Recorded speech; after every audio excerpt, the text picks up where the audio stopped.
Hello and welcome to the YouTube channel of the Benefice of Mereheath and Normacott. Tonight we continue our parish course on the persecuted church. Last week we considered the persecution of Christians in the Roman Empire, but this week we'll be coming bang up to date and considering the state of persecution in a modern atheistic communist state, China. Over the last few years, China has risen to prominence in Western news and thinking, largely but not entirely because of events surrounding the coronavirus pandemic. News of the persecution of the Muslim Uyghur population of the difficult to pronounce these words, Xinjiang region in the northwest of the country has also been filtering out, and as a suspected genocide has caused some consternation. However, China has also been implicated in the active persecution of Christian believers within its boundaries, and it's this that we shall focus on in this session of our course. Although the persecution of anyone for their beliefs is bound to cause us all some alarm. In this session, then, we shall briefly examine the historical and philosophical background to the rise of Christianity in China and the cause of its current state of persecution, with some indication as to the possible sources of relief which may be brought to bear on the situation, although really that will be the focus more broadly on the fifth of our sections of the course. Now, the origins of persecution in China in modern times lie both in the suspicion generated to all forms of foreign culture and interference in China, dating back to the era of imperial dynastic rule, which only ended in the early part of the 20th century. Missionaries in China were often regarded with particular disdain and suspicion as agents of foreign colonial powers, seeking to subvert traditional Chinese culture and beliefs.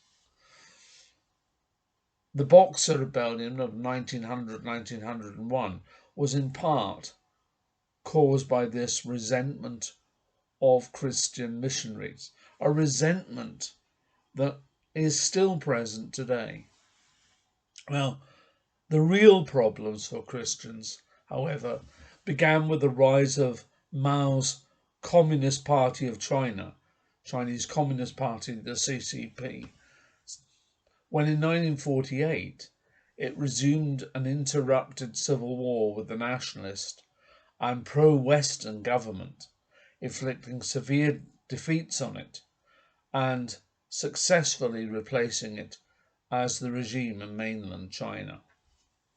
The communists were vehemently anti-religious, and they inherited from their Soviet mentors a mentality which was extremely open to the use of force in creating their socialist state. With Karl Marx's dictum that religion is the opium of the people in mind, Mao's new regime set about trying to rid the state of any expressions of or interest in religion. And this was particularly the case in the era of the so-called Cultural Revolution, roughly 1966 to 1976. But this has continued to be at least an intermittent feature of the regime throughout its history. Now, of course, Marx was not being entirely negative about the role of religion in society when he was writing.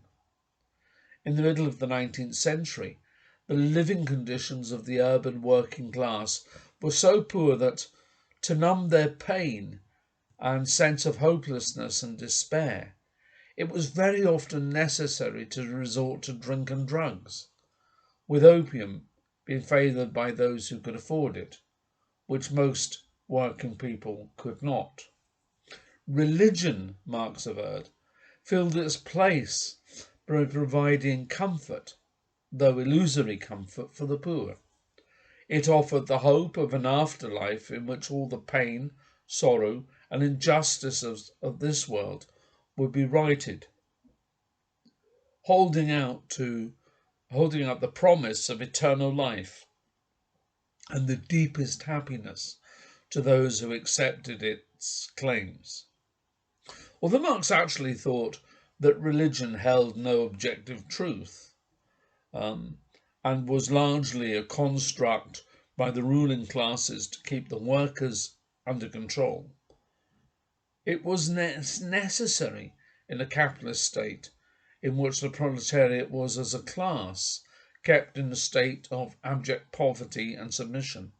Of course, once that condition no longer applied, it would lose all rationale and would, either through natural development or assisted by a little force, become the preserve of the elderly, timid, and of course, women, and eventually religion would cease to exist in any meaningful way.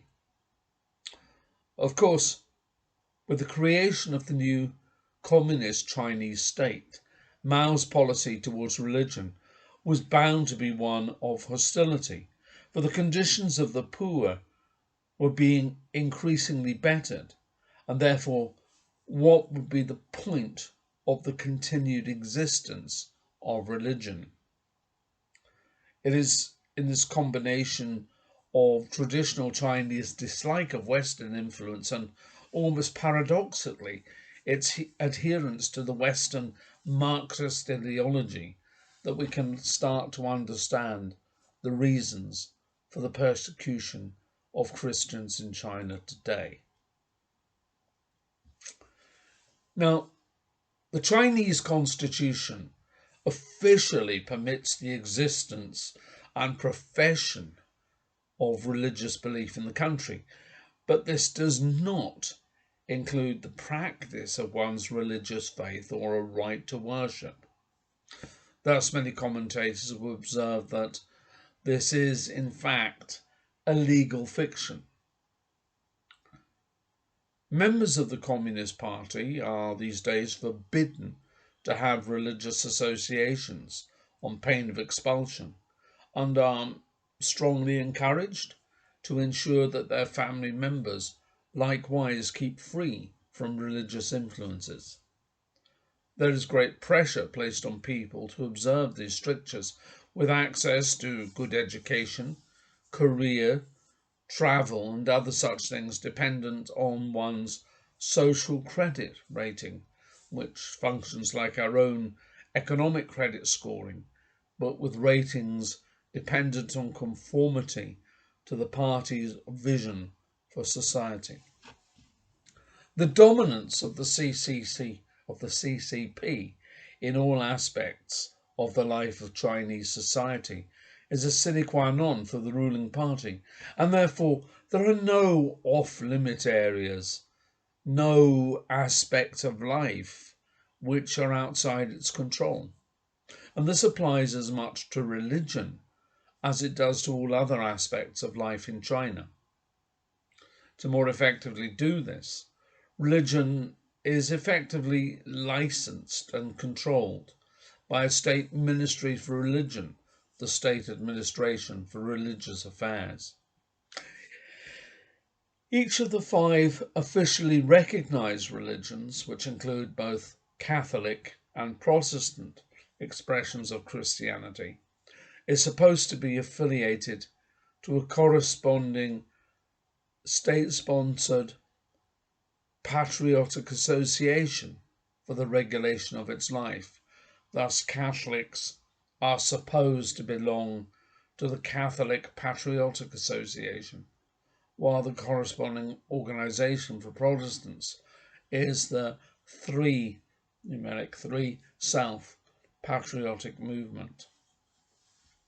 Of course, many Christians are not members of these organizations, refuse to belong to them, and are effectively underground or house church movements. They're in a much more difficult situation, although it has to be said that recently more pressure is being placed upon even the clergy and people of the patriotic associations. Now, these associations exist to ensure that the religions, Christian or otherwise, conform to the programme of the state. Thus, for example, it's quite common for the authorities to remove crosses and other symbols, replacing them with photos of the president, Xi Jinping, and with texts originating in his writings or in those of other favoured communist leaders or communist slogans.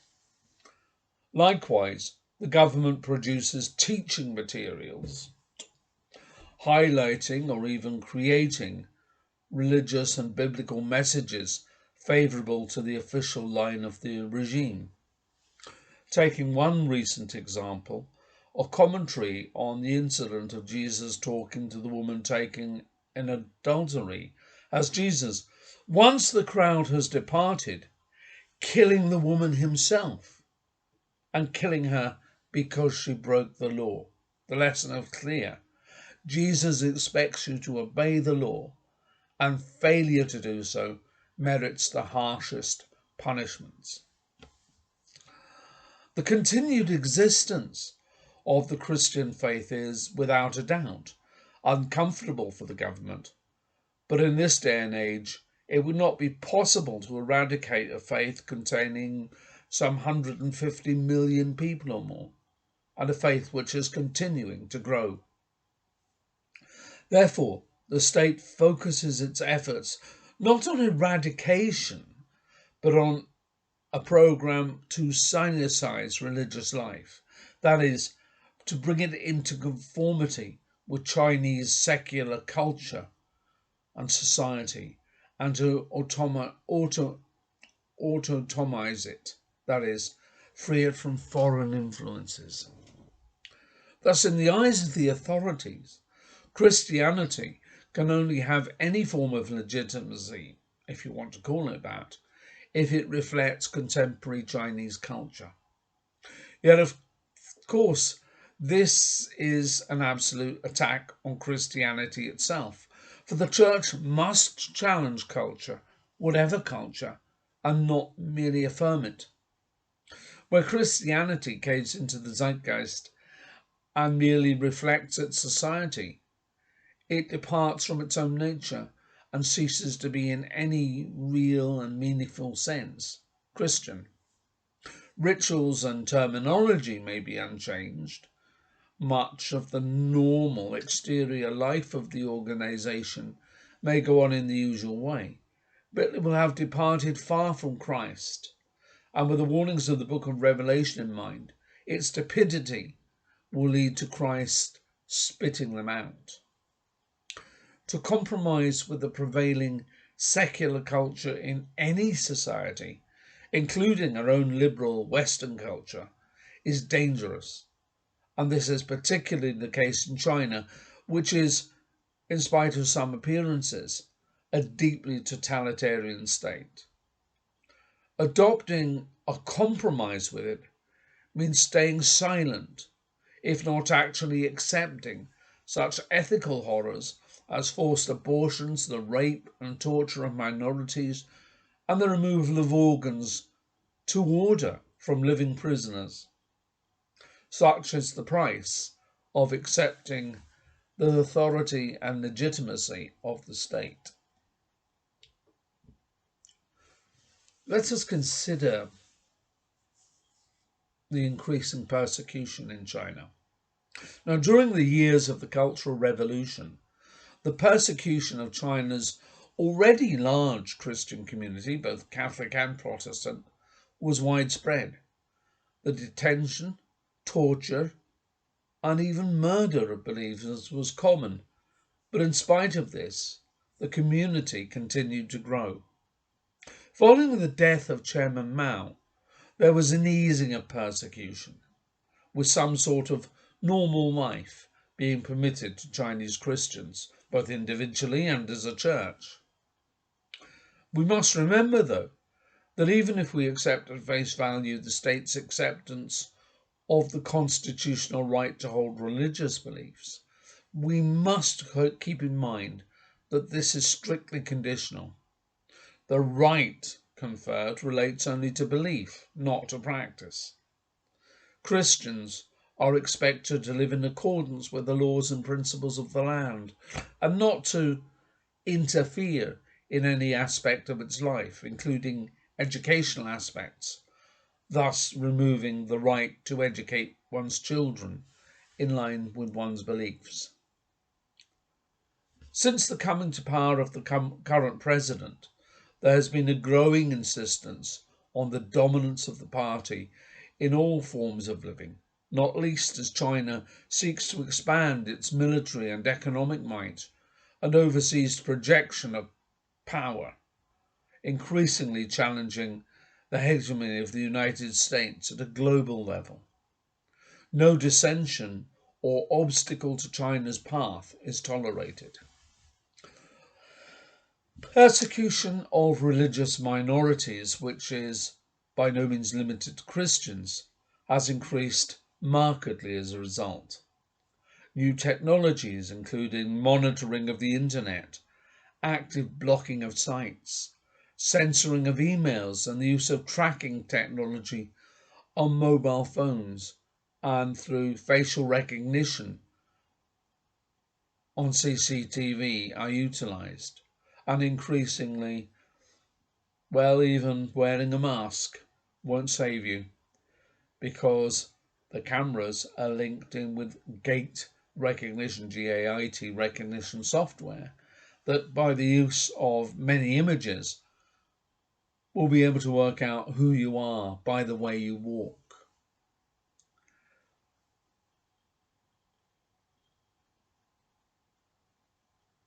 And an increasingly worrying use is made of the social credit system, with citizens being allowed access to jobs, travel, and education according to the rating the government awards them.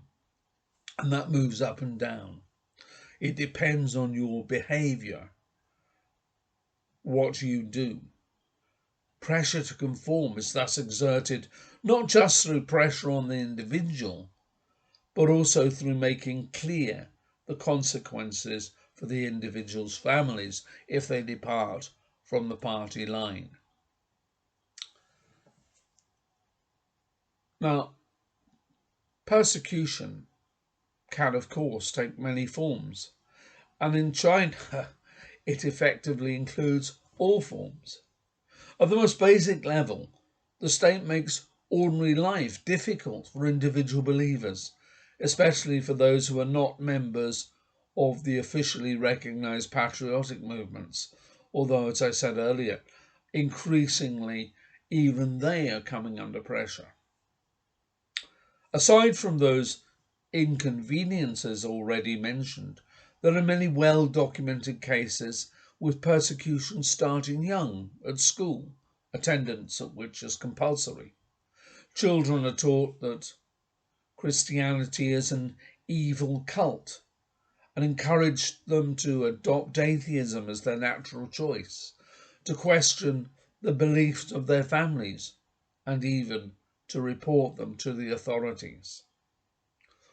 Lots of jobs, university places, and travel opportunities are common, and this deliberately causes tensions and dissension within Christian families, particularly where offspring are directly affected.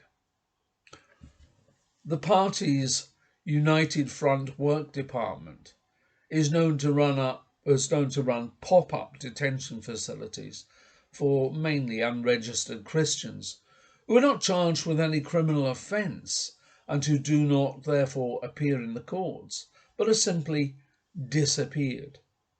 In these detention centres, prisoners are beaten and abused, being kept often in solitary confinement in inhumane conditions and subjected to things such as sleep deprivation, poor food, and relentless brainwashing with the intention of forcing them to renounce their faith. Being kept mainly in windowless environments, inmates are disorientated and forced into a situation of induced hopelessness and despair. Self-harm is common, suicidal inclinations far from unknown. Inmates are eventually released, perhaps after many months or even years, and it is from them that we have accounts of what is going on in these centres. The arrest and imprisonment of Christians, especially of clergy of all denominations, is also widespread. Trumped up charges of fraud and other illegal activity are commonly used to remove such people from circulation and, of course, to undermine the faith of the ordinary believers. The destruction of churches, which is generally achieved through accusations of breaches of planning laws, is fairly widespread, particularly where corrupt officials and developers collude with each other. The removal and destruction of crosses on or outside churches is also perfectly normal. In church buildings, services are frequently disrupted. Pictures of the president are prominently displayed, and congregations are required to sing Communist Party songs prior to the singing of any hymns. The killing of Christian prisoners in detention, deliberately or through neglect, does happen and is ignored by the authorities. It would seem that there is in China today, despite official protestations to the contrary, a real risk to the freedom and lives of Christians. The future of Christianity in China is uncertain. The Vatican has lately entered into an accord with the Chinese government, but does not seem to have brought about an improvement in the conditions of Catholics, and arguably quite the reverse. Christianity is the fastest growing religion there, and by the end of this decade, it's predicted that there'll be some 300 million Christians, and that's despite the state of very real persecution which exists. When one compares it with the state of Christianity in the West, one is humbled. We risk little or nothing to practice our faith. There, even death is a real possibility. Christ warned us that there will be persecution for his name's sake.